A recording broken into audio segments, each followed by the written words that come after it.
Assalamualaikum warahmatullahi wabarakatuh. Saya Sylvia Aprilia, NIM 2018020008, Program Studi D3 Kebidanan tingkat 3, semester 5 di Stikes Bina Sehat PPNI Mojokerto. Saya akan menjelaskan tentang screening talasemia pada remaja. Tujuannya yaitu untuk mendeteksi remaja tersebut memiliki gen bawaan atau sifat talasemia atau tidak.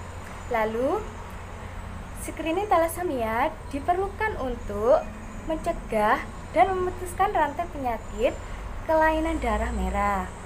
Lalu, screening bisa dilakukan untuk remaja pada saat duduk di bangku SMP atau SMA. Lalu, penjelasan dari talasemia adalah penyakit kelainan darah merah yang diturunkan dari kedua orang tua untuk anaknya dan keturunannya lainnya.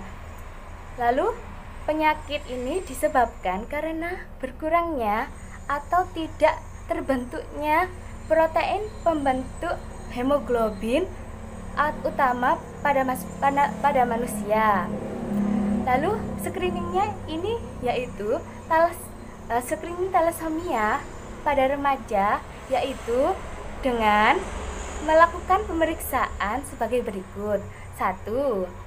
Pemeriksaan darah lengkap. 2. Pemeriksaan hemoglobin sahli atau HB sahli. 3. Pemeriksaan genetik atau tes DNA. Lalu saya mau menjelaskan tentang pengertiannya pemeriksaan darah lengkap, yaitu tes darah yang dilakukan untuk mengetahui jumlah sel darah merah, sel darah putih, dan trombosit dalam tubuh manusia. Jumlah sel darah dapat menggambarkan kondisi kesehatan manusia. Lalu HB sahli. HB sahli ini hemoglobin sahli adalah alat untuk mendeteksi jumlah kadar hemoglobin dalam tubuh kadar hemoglobin darah dalam tubuh manusia. Lalu tes DNA atau tes genetik adalah prosedur yang digunakan untuk mengetahui informasi genetik seseorang. Dengan tes DNA, seseorang bisa mengetahui garis keturunannya. Dan selanjutnya saya akan menjelaskan tentang prosedur pengambilan sampel untuk pemeriksaan. Yang satu, pengambilan sampel darah lengkap. Itu 1. Membersihkan area kulit di lokasi pengambilan darah menggunakan larutan antiseptik. 2. Mengikatkan tali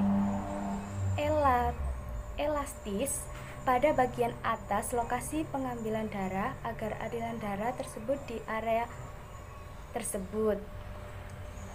3. Memasukkan jarum ke dalam pembuluh darah vena dan menyedot darah sejumlah yang dibutuhkan, lalu menampungnya di dalam tabung kecil.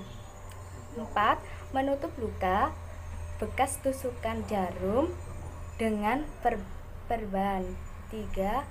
Menempelkan label berisi nama dan waktu pengambilan darah pada tabung penampung darah, lalu mengirimkannya ke laboratorium untuk diperiksa.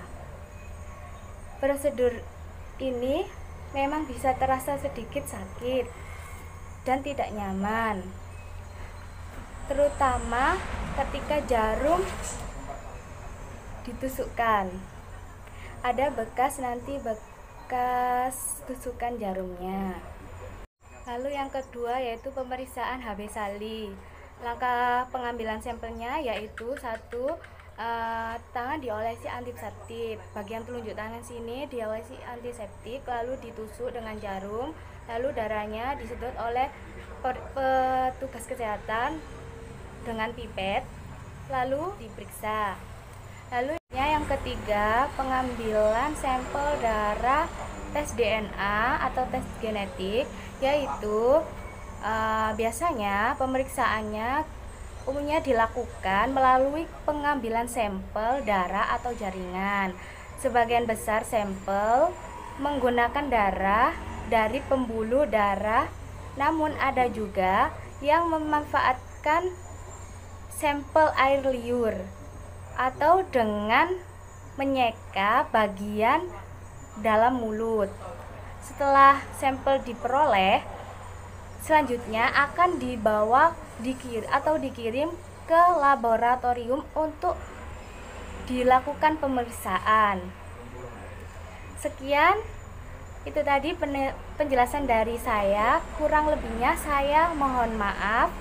Saya akhiri. Wassalamualaikum warahmatullahi wabarakatuh.